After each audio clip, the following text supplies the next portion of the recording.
Constitution, but it's pretty clear that it says that the state shall preserve agricultural lands. Chapter 11, yeah.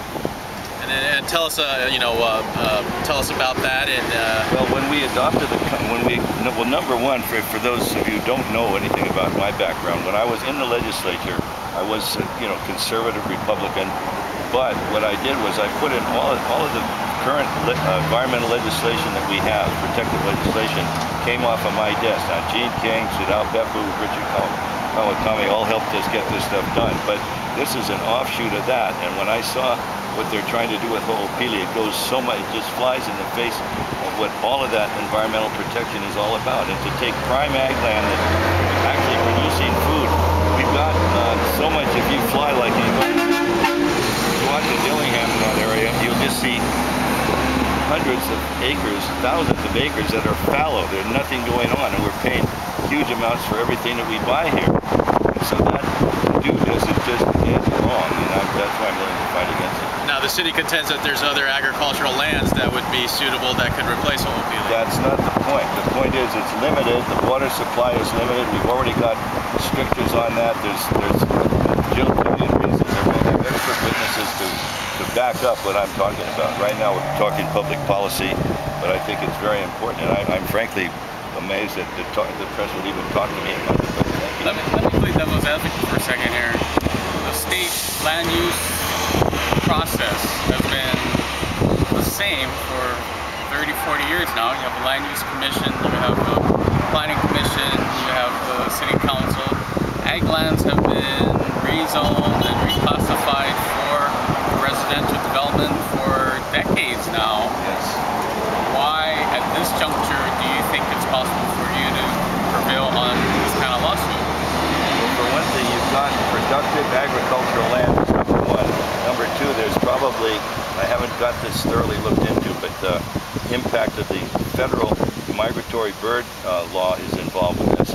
And also, my common sense tells me this, and I've got like 23 descendants following my naughty background, and please strike that. Anyway, it's just wrong, and I feel strongly enough to go ahead and do this. And I'm putting the piece together. I'm trying to actually tie the two tying it to the rail is what I really have in mind. But pleading happens to be one of my worst subjects. But it's I'm working on it. So would you make the same could you make the same argument that all these other housing developments that have been built up over the last 3-4 decades were illegally developed as well, from Alcaquilo to Mililani? Most of the developments that went, I didn't really see that they were going into really agricultural land. A lot of it was in sugar that was more or less fallow. There was a need, they're following the need, but at this point in time, I just feel that this particular one, and anything that they try to do from here on out, is purely based on greed and not on need. And what they need is leadership here to develop. Like when I lived in Montequila housing in Hilo back in the 50s, that was really, really good, affordable housing, $40 a month, decent place. We need to have that kind of structures going on here. We've got plenty of places where they can put them up, and Sand Island is one of them, and that's what they ought to be looking at instead of this kind of nonsense. They're talking about affordable housing out there. They're talking $300,000-$400,000 units. They're not talking about something that somebody living on the street can afford. So that all of those arguments are just specious right now. So dovetailing on what Gordon asked you, it seems that because it's an active farming going on out there is more of a basis for your lawsuit. That's the primary basis for that, but also the same with what I mentioned earlier, the migratory bird thing, the impact of this kind of development, including the rail going through these areas. I'm trying to tie it all together, and I may be wrong, and I don't know for sure, but I'm trying to see if I can get enough law and the expert witnesses to back up the position.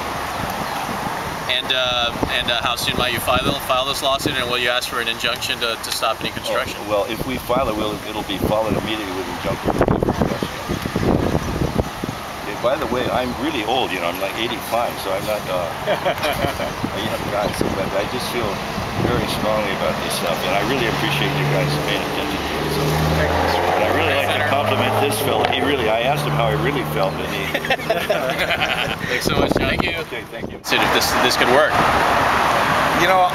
It's it's a beginning idea. It's something that we really haven't done much work on. It's something that I think that we need to look at what is going to happen today, whether we're going to need anything like that, and if we do, it's a real possibility. I think that you know, there are other options too. The conditions of the Land Use Commission have been broken. We do plan on, if necessary, going back to the Land Use Commission with a motion to show cause why the land should not revert back to the agricultural status. And you know, this is not the day that it's entirely over if it goes against us.